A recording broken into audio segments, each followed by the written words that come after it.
Xin chào quý vị. Chào mừng quay trở lại kênh Trí tuệ Phật học. Đây là series nghiệp tái sinh. Tập 5. Có thể bạn đang hiểu sai về nghiệp mà không biết. Trong tập trước, chúng ta đã cùng nhau nhìn sâu vào tiến trình tái sinh dưới ánh sáng của giáo lý vô ngã.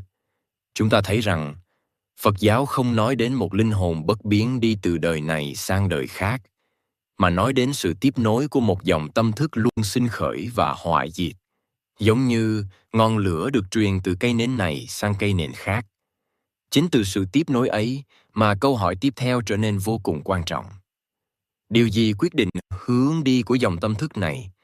Điều gì khiến nó rơi vào khổ đau hay mở ra những cảnh giới an lành? Đó chính là lý do vì sao hôm nay chúng ta cần đi vào một giáo lý then chốt của Đức Phật, giáo lý về nghiệp, để hiểu cho đúng và để thấy rõ trách nhiệm của mọi người ngay trong từng khoảnh khắc hiện tại. Con người thường nhắc đến hai chữ nghiệp như một điều gì đó đã được an bài sẵn.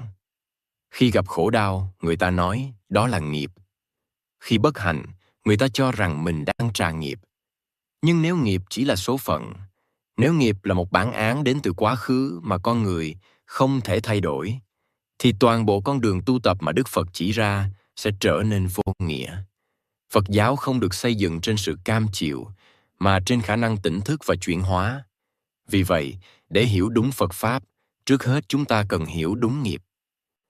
Trong lời dạy của Đức Phật, nghiệp không phải là tất cả những gì xảy ra trong đời sống của chúng ta. Ngài đã bác bỏ quan điểm cho rằng mối đau khổ, bệnh tật hay tai ương đều do nghiệp quá khứ quyết định. Nếu tin như vậy, con người sẽ trở nên thụ động, mất đi trách nhiệm với hiện tại. Phật giáo không dạy con người phó mặc cuộc đời trỏ nghiệp, mà dạy con người nhìn thẳng vào những gì đang diễn ra trong tâm mình ngay bây giờ.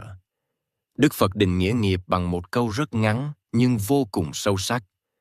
Ngài nói rằng chính ý chí, chính tác ý mới được gọi là nghiệp. Không phải hành động bên ngoài, không phải kết quả tốt hay xấu đến sau đó, mà là ý định nằm phía sau mỗi hành động. Khi một hành động được khởi lên có chủ tâm, có dụng ý, thì ngay lúc ấy, nghiệp đã được tạo ra. Nếu không có ý định, thì không có nghiệp. Mỗi hành động của chúng ta đều bắt đầu từ một khoảnh khắc rất nhỏ trong tâm. Trước khi một người đánh người khác, ý định làm hại đã xuất hiện. Trước khi nói một lời làm tổn thương, ý định gây đau đã có mặt. Và trước khi giúp đỡ một người, ý định thiền lành cũng đã sinh khởi. Chính khoảnh khắc ấy, khoảnh khắc của ý định, mới là điểm then chốt trong giáo lý nghiệp của Đức Phật. Nghiệp biểu hiện qua 3 con đường, đó là thân, khẩu và ý. Nhưng dù biểu hiện bằng hành động, lời nói hay suy nghĩ, thì tất cả đều có chung một nguồn gốc là tâm ý. Vì vậy, Phật giáo không bắt đầu bằng việc kiểm soát thế giới bên ngoài, mà bắt đầu bằng việc quan sát thế giới nội tâm. Khi tâm chưa được thấy rõ, thì hành động dù có vẻ tốt đẹp vẫn có thể dẫn đến khổ đau. Trong Phật giáo, nghiệp được phân thành 2 loại chính: thiện và bất thiện. Thiện nghiệp là những hành động được khởi lên từ ý định mang lại lợi ích, an lành cho mình và cho người. Bất thiện nghiệp là những hành động bắt nguồn từ ý định gây hại, gây khổ cho mình và cho người khác. Điểm quan trọng ở đây không nằm ở kết quả nhìn thấy được, mà nằm ở động cơ sâu kín bên trong tâm. Một hành động được xã hội khen ngợi, nhưng xuất phát từ tham cầu, danh lợi hay ngã mạn vẫn là bất thiện nghiệp. Ngược lại, một hành động nhỏ, tham lặng, không ai biết đến, nhưng được khởi lên từ lòng tư và sự hiểu biết, vẫn là thiện nghiệp. Nghiệp không phải là sự trừng phạt của một thế lực siêu nhiên, cũng không phải là bản án được ghi chép ở đâu đó trong vũ trụ. Nghiệp vận hành như một quy luật tự nhiên. Khi một ý định được gieo xuống, nó tạo ra điều kiện để một kết quả tương ứng có thể sinh khởi.